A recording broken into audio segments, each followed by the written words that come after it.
पहले मैं the ड्राउन्ड giant movie को एक्सप्लेन करूंगी। इस मूवी के स्टार्ट में हम 3 साइंटिस्ट को बीच पर जाते हुए देखते हैं, जिनमें से एक आदमी स्टीवन हमें डेड जायंट के बारे में ये स्टोरी सुनाएगा। असल में इस समंदर में एक दिन पहले एक काफी बड़ा तूफान आया था, जिसकी वजह से एक डेड जायंट बीच पर आ गया था। उस डेड जायंट को देखकर फिशरमैन काफी हैरान थे और इसीलिए उस बारे में पुलिस को इन्फॉर्म भी करते हैं, लेकिन कोई भी उनकी बात पर यकीन नहीं करता। लेकिन जैसे जैसे लोग बीच को विजिट करते हैं तो उनके पास सुनाने के लिए सिर्फ जायंट की कहानियां थी। और अब साइंटिस्ट खुद बीच को विजिट करने का डिसाइड करते हैं, जहां वो खुद उस जायंट को अपनी आंखों के सामने देख रहे थे, जिसके बारे में वो काफी बार सुन चुके थे। उस जायंट को देखने के लिए बहुत सारे लोग आए हुए थे वहाँ पर, लेकिन कोई भी उसे टच नहीं कर रहा था क्योंकि सारे उससे डर रहे थे। अब यहाँ पर स्टीवन और उसके आदमी अंदाजा लगाते हैं कि शायद उसका वेट 80 टन के करीब होगा। स्टीवन उनसे कहता है कि जायंट के बारे में मैंने ये सुना है कि इनकी एज का अंदाजा लगाना बहुत मुश्किल है, पर स्टीवन उसके नोज और लिप्स को देखते हुए कहता है कि ये एक यंग जायंट था। वो तीनों साइंटिस्ट उस जायंट की बॉडी के आसपास खड़े होकर उस पर रिसर्च कर रहे थे। स्टीवन इस दौरान उसके हाथ के पास जाता है, जो कि तालाब की लुक दे रहा था, यानी उसका हाथ इतना बड़ा था कि पानी जमा होने के बाद वो एक तालाब बन गया था, जिसमें छोटी छोटी मछलियां तैर रही होती हैं। स्टीवन का कहना था कि इस जायंट की साइज से भी ज्यादा हैरान कर देने वाली बात तो ये है कि ये जायंट अभी तक एग्जिस्ट करते हैं। और वो बीच पर खड़े हुए लोगों को जायंट से कंपेयर करते हुए कहता है कि ये तो जायंट की छोटी छोटी अनकम्प्लीट कॉपीज हैं। अभी स्टीवन उसे देखकर हैरान हो ही रहा था कि तभी उसकी एक कलीग उस जायंट की बॉडी पर चढ़ जाती है और वहाँ मौजूद वो सब लोगों को बताती है कि ये बिल्कुल सेफ है। तब ये सुनकर वो सब लोग जल्दी से उस जायंट की बॉडी पर चढ़ जाते हैं और ऐसा करके वो लोग काफी खुश हो रहे थे। कोई उस जायंट की बॉडी पर जंप कर रहा था तो कोई खेल रहा था, लेकिन स्टीवन ना तो उसे टच करता है और ना ही उस पर चढ़ता है। दूसरी तरफ उसकी कलीग उस जायंट के बारे में नोट्स बना रहे थे और जैसे जैसे टाइम गुजरता जा रहा था वहाँ उस जायंट से खेलने के लिए लोग कम होते जा रहे थे, क्योंकि सब लोग अपने अपने घर जा रहे थे। फिर 3 दिन के बाद स्टीवन दोबारा यहाँ पर आता है, क्योंकि उसका उस जायंट में इंटरेस्ट बढ़ गया था और उसका दावा था कि उसे इस जायंट पर नजर रखते हुए कोई भी परेशानी नहीं हो रही है, क्योंकि वो जायंट उसके आसपास के लोगों की निस्बत ज्यादा जिंदा था। फिर वो दिखता है कि वहाँ पर कुछ बच्चे जायंट के ऊपर स्लाइड खेल रहे हैं और कुछ आदमी तो उस जायंट को काटने की तैयारी कर रहे थे। तो आज वो जायंट के पास देर तक रुकने का इरादा करता है ताकि जायंट के पास कोई भी ना हो, लेकिन जैसे ही वो जायंट के पास आता है तो वो दिखता है कि जायंट डिके होना स्टार्ट हो गया है और उसका हर एक बॉडी पार्ट काफी अजीब दिख रहा है। अब यहाँ वो जायंट के कान पर एक लड़की को देखता है जो उस जायंट के कान को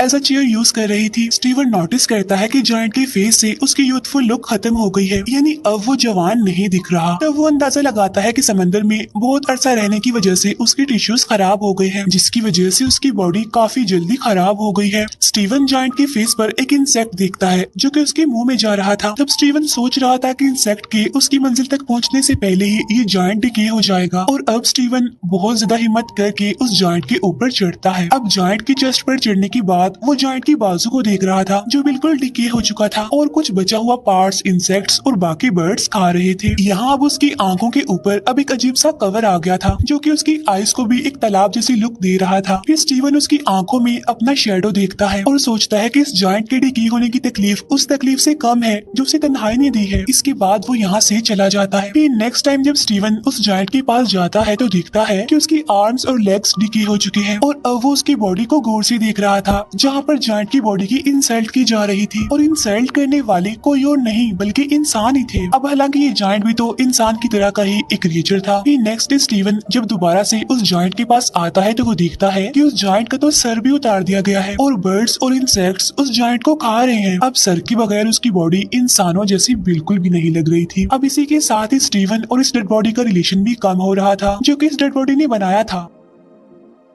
फिर इसके बाद वो काफी दिनों तक बीच पर नहीं आता। फिर काफी हफ्तों बाद जब वो बीच पर आता है तो ये देखकर वो काफी हैरान हो जाता है कि अब उसके पास कोई भी ऐसी चीज बाकी नहीं रही जिसकी वजह से वो इंसान लगे और वहाँ पर जो बाकी रह गया था वो उस इंसान का डिकेट गर्ट था और अब उन सब लोगों का उस जायंट पर से इंटरेस्ट खत्म हो गया था। अब इवन काफी महीने गुजर जाते हैं और लोग तो अब जायंट की एंट्री को भी भूल जाते हैं और जायंट की बॉडी के अलग अलग पार्ट्स और बोन्स जगह जगह पर एज अ डेकोरेशन देखने को मिलते हैं। फिर एक दिन साइकिलिंग करते हुए स्टीवन उस जायंट जायंट का स्कल एक खाली मैदान में देखता है। उसका ख्याल था कि अगर वो इस सिटी को गौर से देखेगा तो उसकी नोज और एयर्स की बोन्स भी मिल जाएंगी, क्योंकि स्टीवन के मुताबिक जायंट की हड्डियों से बनी ये डेकोरेशन ज्यादा अच्छी है उन यादों से जो स्टीवन के दिमाग में है। अब यहाँ पर उस जायंट के कुछ बॉडी पार्ट्स को सर्कस में भी रखा गया था और अब साइंटिस्ट का कहना था कि जिसने भी उस जायंट को देखा है वो उसे मॉन्स्टर ही समझते थे जो कि मर चुका था, लेकिन वो जायंट उसके लिए आज भी जिंदा था और वो अक्सर अपने ड्रीम में देखता है कि जायंट उसके शहर से गुजर रहा है और अब वो वापिस समंदर में जाने के लिए जगह जगह से अपनी बॉडी के टुकड़े उठा रहा है। अब ये मूवी हमें एक डीप मैसेज देती है कि कैसे एक इंसान इस दुनिया में आता है, कैसे लोगों की जिंदगियों पर असर छोड़ता है, वो लोगों से सीखता है, उन्हें सिखाता है,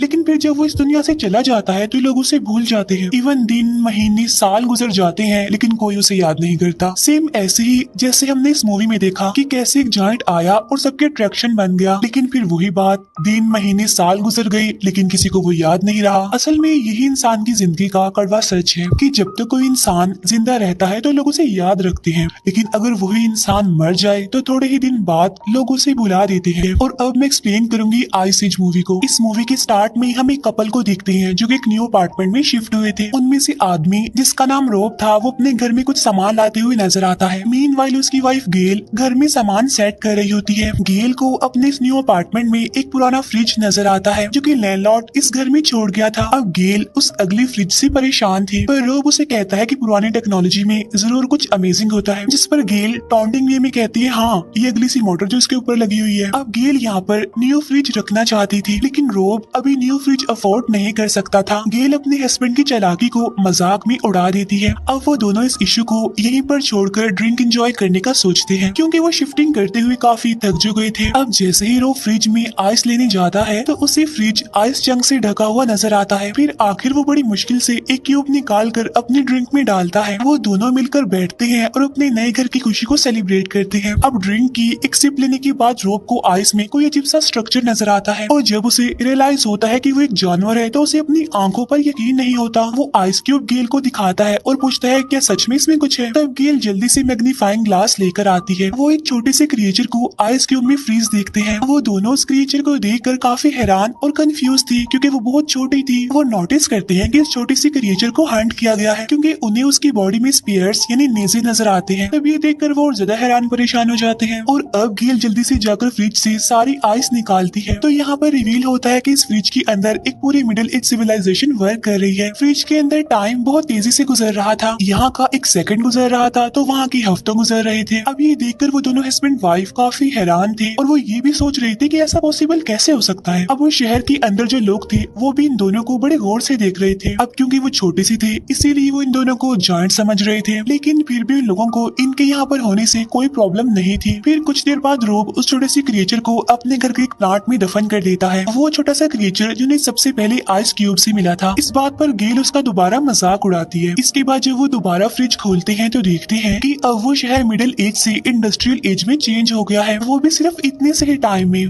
क्योंकि वो सिर्फ थोड़ी ही देर के लिए फ्रिज से दूर हुए थे, लेकिन उस शहर में तो सदियां गुजर गई थी और अब उनके देखते ही देखते वहाँ पर कुछ ही मिनट्स में बड़ी बड़ी बिल्डिंग्स बन गई थी। अब ये देखकर रोब काफी उदास था, क्योंकि वो उस टाइम को मिस कर रहा था जो उन्होंने स्टार्ट में देखा था। वो सोच रहा था कि फ्रीजर के अंदर के लोग उन्हें क्या समझते हैं, क्या वो इन्हें गौर तो नहीं समझ रहे।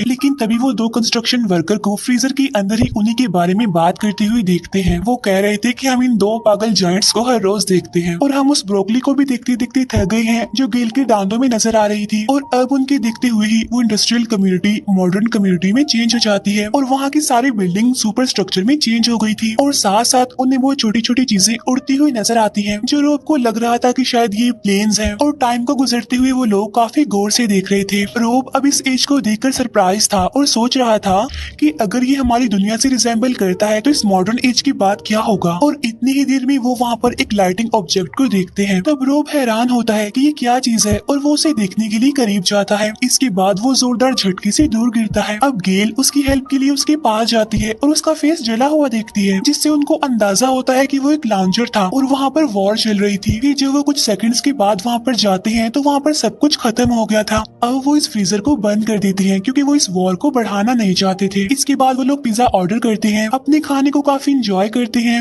और अब उनको तकरीबन 1 घंटा गुजर गया था। उन्होंने अभी तक फ्रिज को खोल कर नहीं देखा था कि वो और खत्म हो गई है या फिर नहीं। अब रोब कहता है कि हमें उस फ्रिज को दोबारा खोलना चाहिए, लेकिन इस बार वो शायद डर रहे थे। वो वहाँ पर सब कुछ खत्म हुआ देखने से डर रहे थे, लेकिन जब वो फ्रिज खोलते हैं तो वो काफी हैरान रह जाते हैं ये देखकर कि वहाँ पर वॉर खत्म हो गई है और छोटे छोटे इंसानों ने सब कुछ रिकवर कर लिया है। वो वहाँ छोटी छोटी फ्लाइंग कार्स को भी देखते हैं जो कि सिटी में पर्ल्स की तरह लग रही थी। वो सिटी की इस स्टेज को अपने फ्यूचर से कंपेयर करते हैं।